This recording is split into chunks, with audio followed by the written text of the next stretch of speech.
Hi, folks. My name is Mike Dobbs. I'm managing editor for Reminder Publications, and you've tuned in to another episode of Government Matters. This is an extremely timely one, and we're very pleased to have as our guest Congressman Richard Neal. The Congressman is taking some time to talk about some of the issues that's taking place in Washington, and we have a lot to talk about, so we're going to jump in real quick. Thanks very much for taking the time, sir. Glad to be with you, Mike. Okay, so my goal, at least in the next few minutes, is not to say the T word, but instead, concentrate on what's happening in the House and Senate.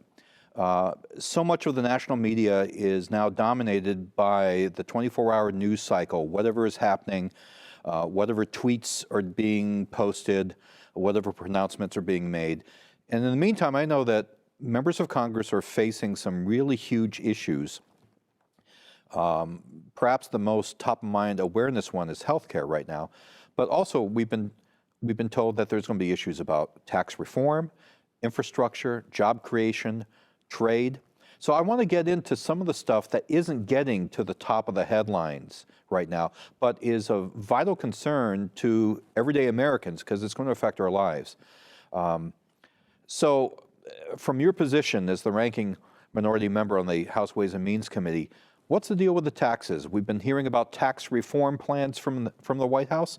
What's the status? Well, first, I think that the initial point that you made is right on target, and that is that in the modern news cycle, the system does not take a breather.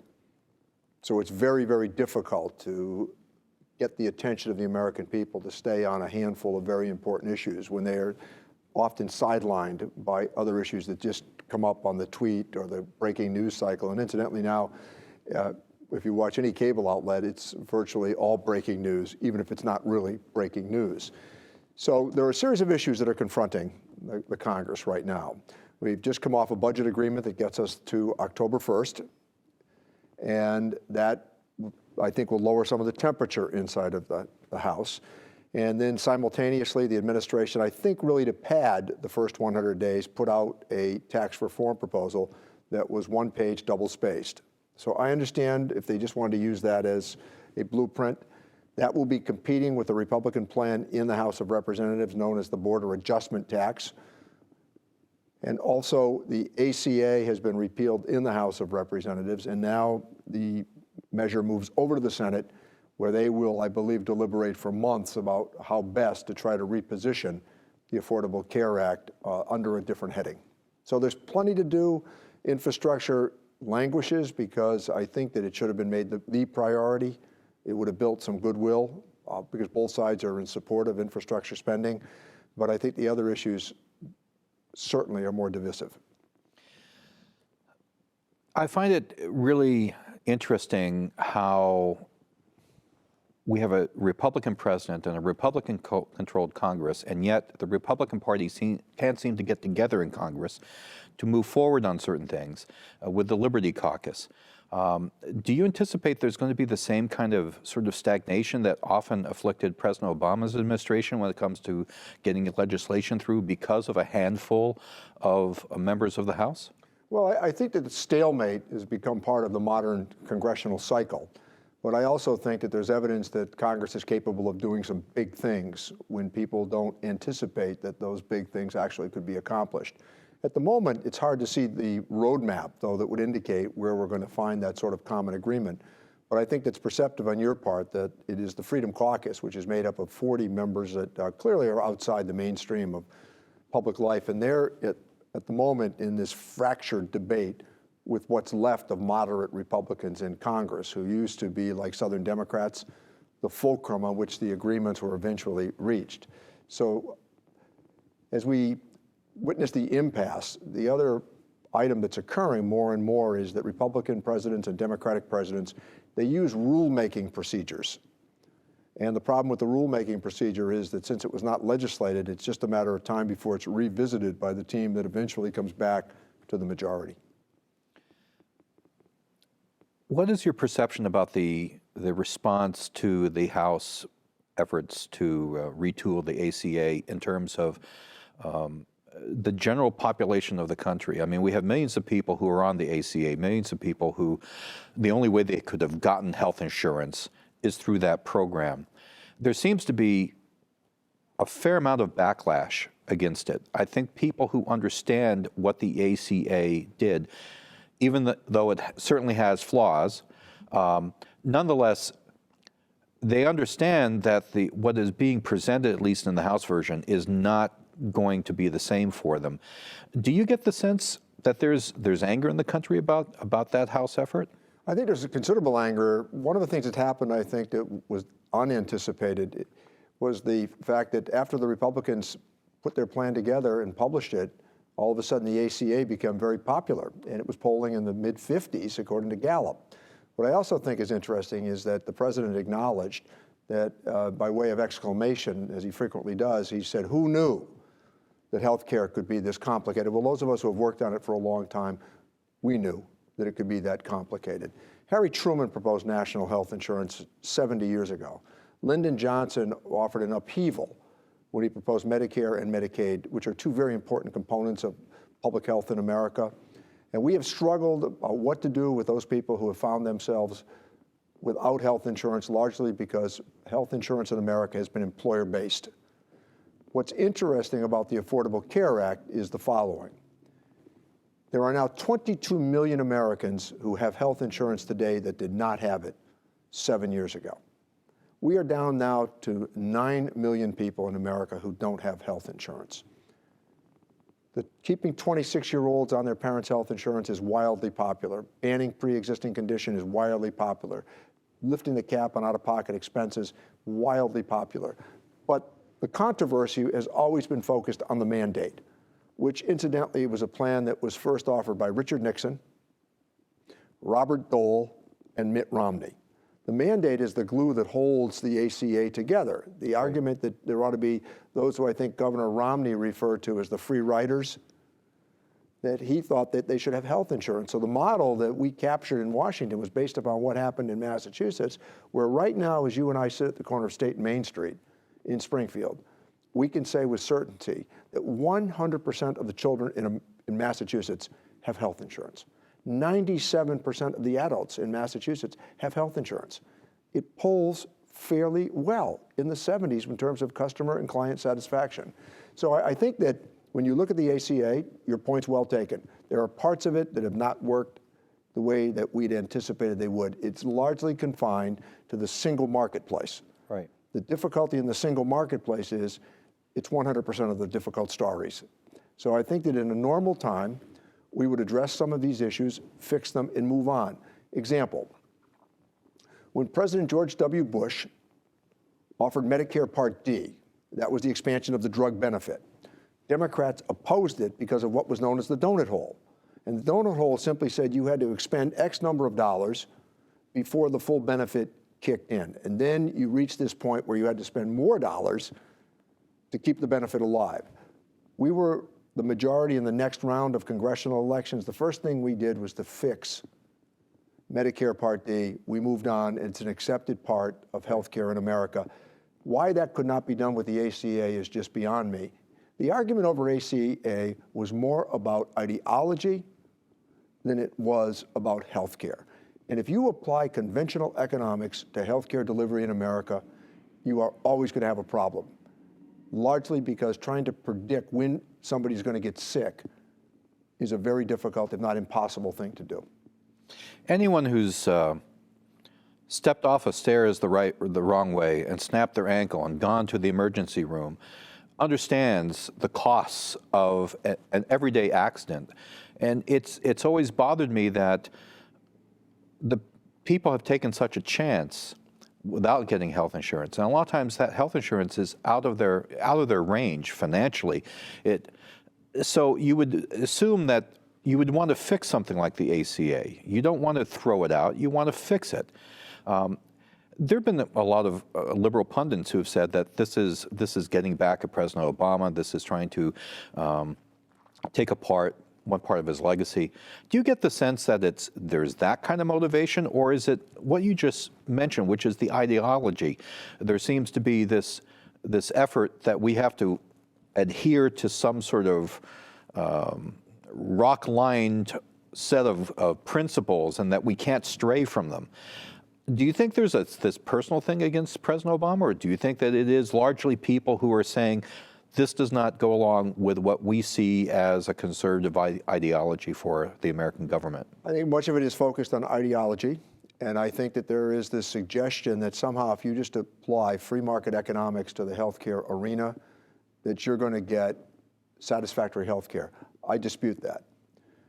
When you look at Johnson's Medicare program in 1965, which incidentally was an amendment to the Social Security Act, signed in Harry Truman's living room, when you look at Medicare, up until Medicare and Social Security were devised for the American people, the elderly in America were the poorest part of the population.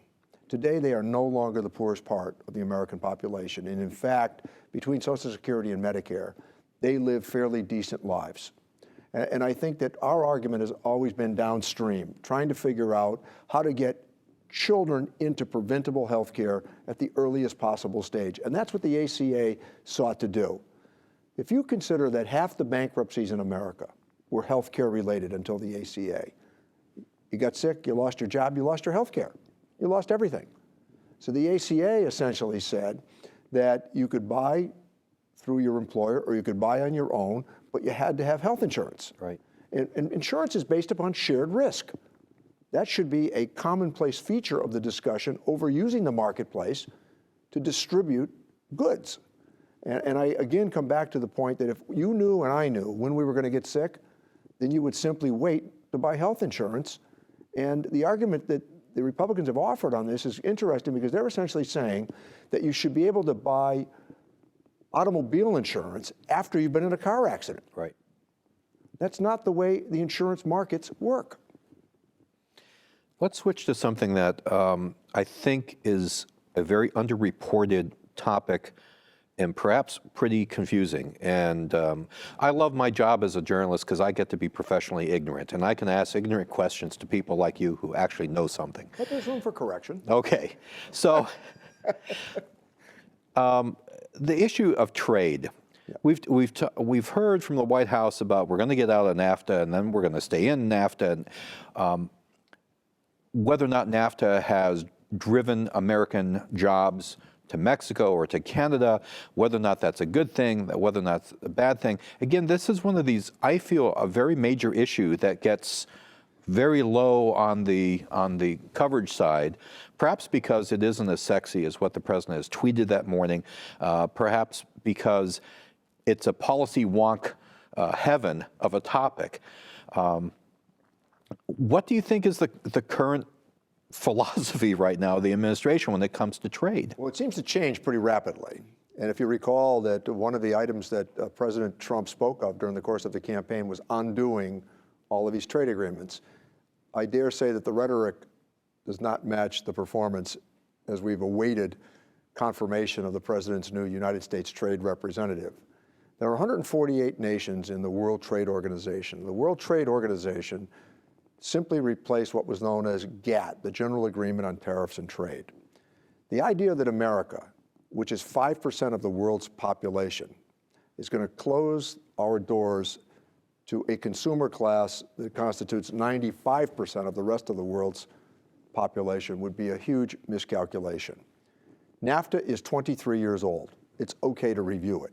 The argument over NAFTA is not really with Canada, however. Right. It's with Mexico, and that is an unspoken part of the debate. At the same time, there are 530 million consumers in Europe.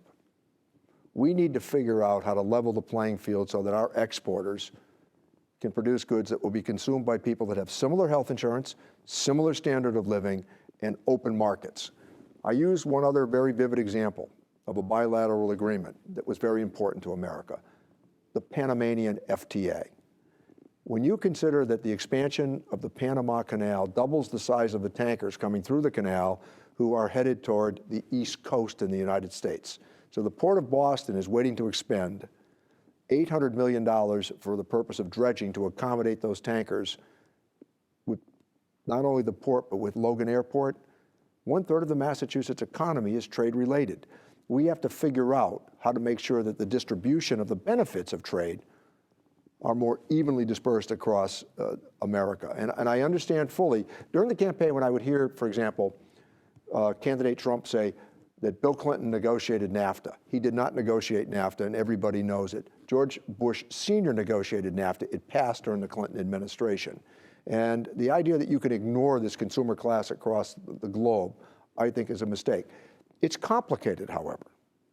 It is very complicated because of rules of origin, intellectual property, currency evaluation. You know, President Trump has been saying that the Chinese have been manipulating their currency. Didn't he just change his mind on that? He has changed his mind because it's no longer true. They haven't manipulated that currency in 4 years. If anything, they're trying to boost it so that they can build a consumer class. They're not trying to bring it down any longer. And that's been well known for the last 4 years in America, but they were able to stick to that position. So I hope that wherever you can improve a trade agreement, we should do it.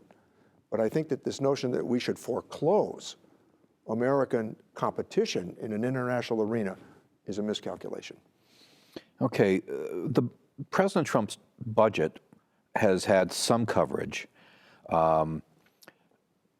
I think it's still pretty much a mystery to a lot of Americans because the only thing we've heard are some of the major talking points, like $50+ billion to the military. Being an Air Force kid, I'm always sensitive to that because I don't know how much of that is going to people and how much that is going to weapon systems. Unfortunately, the national media frequently just reports that big number, which is a huge number naturally. Have you been able to look at the proposed budget? And I know that's like asking you to read 3 or 4 Manhattan telephone books in one sitting. My staff will confirm for you, I am always happy to read complicated legislation. Have there been things that have jumped out besides either the boost to the military spending or cuts to relatively small programs like supporting public broadcasting? Have there been real issues that have jumped out at you when you've gone through this? That budget accord that we reached belatedly, as you know, which seems to be more and more the part of the congressional cycle now, that budget agreement we reached was good for Democrats and it was okay for Republicans. That is the Congress I signed up for a long period ago. And I was okay with an increase in the military spending because we were able to hold on to a lot of domestic spending priorities that we've had. But also, and just as importantly, we were able to prevent all of the cuts that just weeks before we were told had to happen in order to get the agreement. So in the end, all of the writers on the Environmental Protection Agency were pushed to the side, PBS pushed to the side, the border wall money wasn't even discussed. And I look at those issues, and there were a series of others, all of these notions that we were going to kind of cull back domestic expenditure and investment. None of it happened. We did fine in that budget as Democrats. And the Republicans can say, we got more defense spending. I'm okay with it.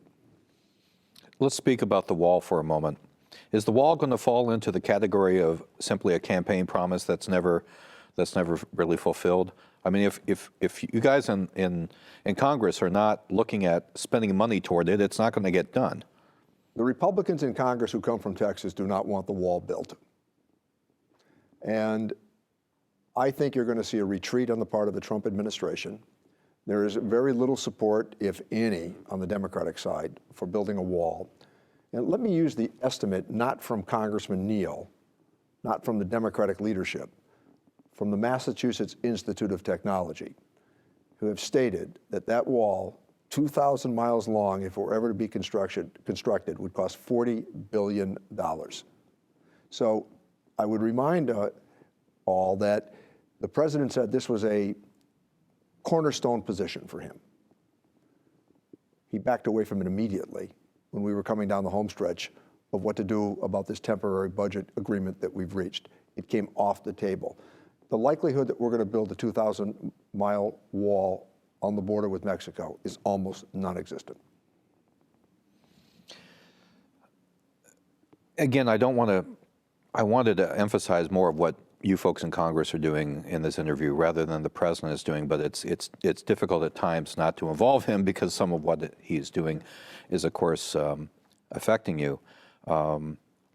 And just because I'm a political wonk, I got to ask you, what was your reaction when you heard that James Comey had been fired? Well, it was really twofold. One, the longer institutional issue, where I think he had thoroughly politicized the FBI. And secondly, what I thought was one of the most significant reaches that I've ever witnessed in American politics, when the initial suggestion coming from the White House was that they had fired Comey to avenge Hillary Clinton's email loss on Election Day. That was the spin that they put on what they were doing. That doesn't make a tremendous amount of sense. It stunned me, but it was not inconsistent with some of the things that we've been hearing for the last few weeks about the life expectancy of the FBI director. Let me just be blunt about this. The FBI and the CIA and the NSA and other investigative agencies in America should not be deciding the outcome of national elections. Prudence and patience and temperament would indicate that an issue that had this potential to explode, which it did, and arguably change the course of a presidential election, is not the responsibility of the FBI director. Good judgment would have said that could have waited until after the election had been concluded. And the other part of it here that I think is age-old in politics, every time that the FBI director presented himself to the public, he got himself more into the soup because he kept trying to explain his way out of what the previous day statements had been. It's the old argument, when you're explaining, you're losing. And I think for him to have taken the tone, for example, when he said that she had used extremely bad judgment, that is not up to the FBI director.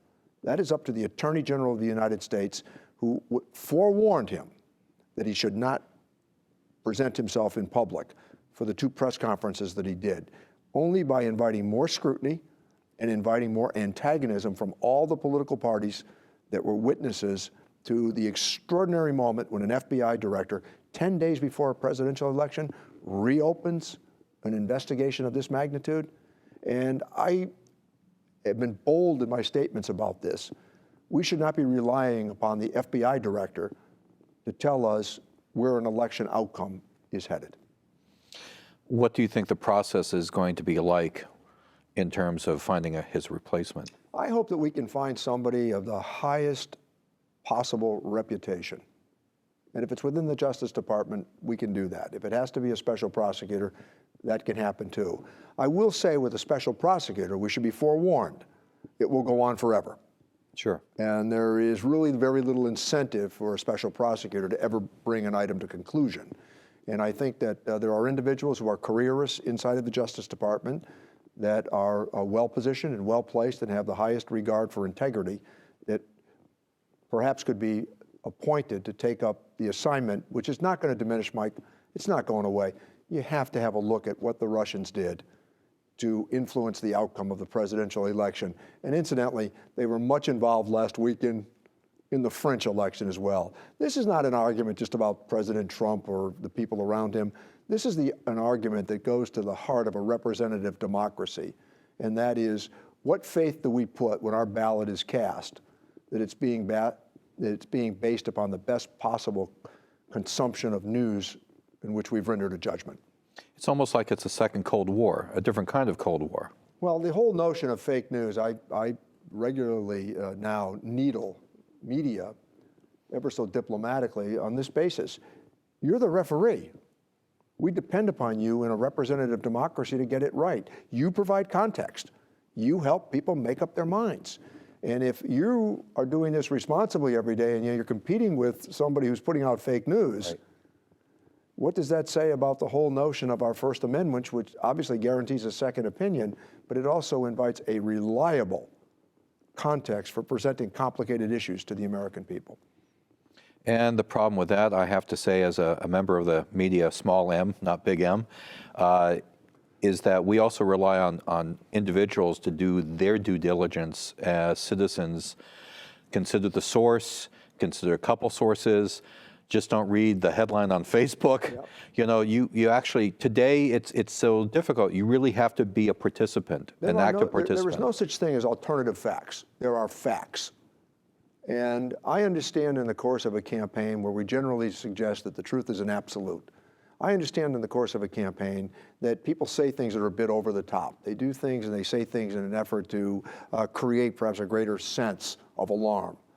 But not to miss the point that it's still that really good reporter who is able to discern and to document, to do the follow-up questions, and then to present an argument of which reliably the consumer then comes to what we hope is a decent judgment. I agree. We're almost at the end of our time, and I want to thank you so much for coming in and talking about these issues because, again, as I said at the onset of the interview, so much of the national news is dominated by these, for lack of a better term, the clickbait subjects, the things that you're going to want to pop in your Facebook feed or your Twitter feed. And yet there's so many important issues that Congress is going to be facing or is facing now that's not getting the coverage because maybe tax reform isn't sexy, maybe trade issues aren't sexy. But these are the type of things that are going to be affecting our jobs, our way of life. And I certainly appreciate you taking the time to talk to us about this stuff and hope that we can, you tell me what you like, a bottle of scotch, some cigars, that's what works for me. I'll give you whatever to come in periodically and talk to us about it because it's really informative to get someone who is an active participant and a person who, and I'm not greasing you, I mean, you are a well thought of person in Congress in an important position, and we'd like to hear what you have to say. Well, you know, policy is, at the federal level can be pretty arcane. It can be pretty complicated. And obviously trying to distill that information to its simplicity is always a bit of a challenge. But I also think that the public is hungry for more information, accurate information. And as we've watched mainstream media shrink, much to the detriment of our democracy, they have less ability to provide context, and the result is they cover more conflict. I still like long articles and thoughtful articles. I read and pay great attention to people who disagree sharply with me in major journal outlets. But you use it to better inform yourself. And I think that we can all lament that the headline grabbing, as you've noted, Facebook, tweeting, I pretty much refrain from those things because I think that they're emotionally laden and they're meant to get your attention. And the clicks, in terms of getting your attention, doesn't mean you're getting accuracy.